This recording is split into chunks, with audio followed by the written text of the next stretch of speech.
Sveiki. Priminsiu, kad praeitą kartą kalbėjomės apie laimės talismano kūrimą. Turbūt ne vienas pagalvojo, kad tai ko ne didžiausia dovana, kurią galite savo padaryti. Bet galite padaryti savo dar didesnę dovaną. Laimės talismaną patalpinti tiesiog savo smegenyse, apsieiti be daikto, o sukurti gebėjimą, kada norite, pajusti, jog esate energingi, žvalūs, ramiai žvelgiate į sunkumus ir galite juos įveikti. Kalbu apie tai, kaip užhipnotizuoti save. Žodis hipnozė dar vis atrodo mistinis ir daugelis žmonių apie šį žodį, apie reiškinį kalba labai atsargiai. O jau kuris nors netyčia pakliūna į estradinės hipnozės seansą, tai apie tai pasakoja ko ne visą gyvenimą.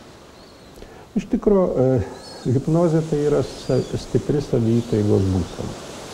Saviįtaigos, kada dėmesys susiaurėja ir hipnotizuojamasis, šiuo atveju tai jūs patys, girdite tik tai, ką savo sakote, kada jaučiate tik tai, ką patys savo norite įteikti. Ir dar pasakyčiau, kad panašias būsenas mes dažnai patiriame, tik jų nepastebime.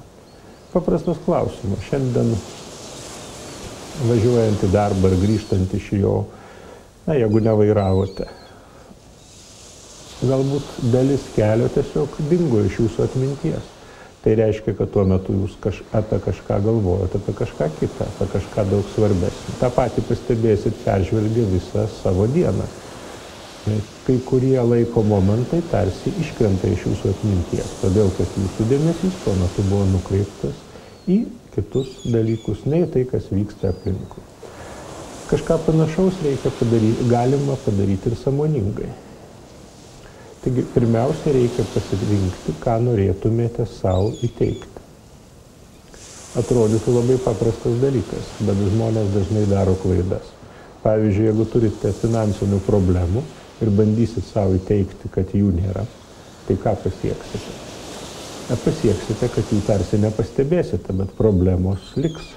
Todėl daug protingiau būtų pasirinkti kitą įtaigos kryptį. Įteikti savo, jog jūs galėsite tas problemas įspręsti, jog jūs jas spręsite kūrybiškai, ryžtingai, originaliai ir galiausiai įveiksite. Taigi, kaip ir kituose pokalbiuose su savimi, pamėginkite, remdamiesi tuo, ką jau kalbėjome per praeitus susitikimus, atsipalaiduoti, pajusti sunkumo, šilumos jausmą, pajusti, kad jums gera, kad jūs kontroliuojate savo kūną ir savo mintis, tada sukurti vaizdinį, savęs vaizdinį, tokiu, kokiu jūs norėtumėte būti, tokiu, ko jūs siekiate.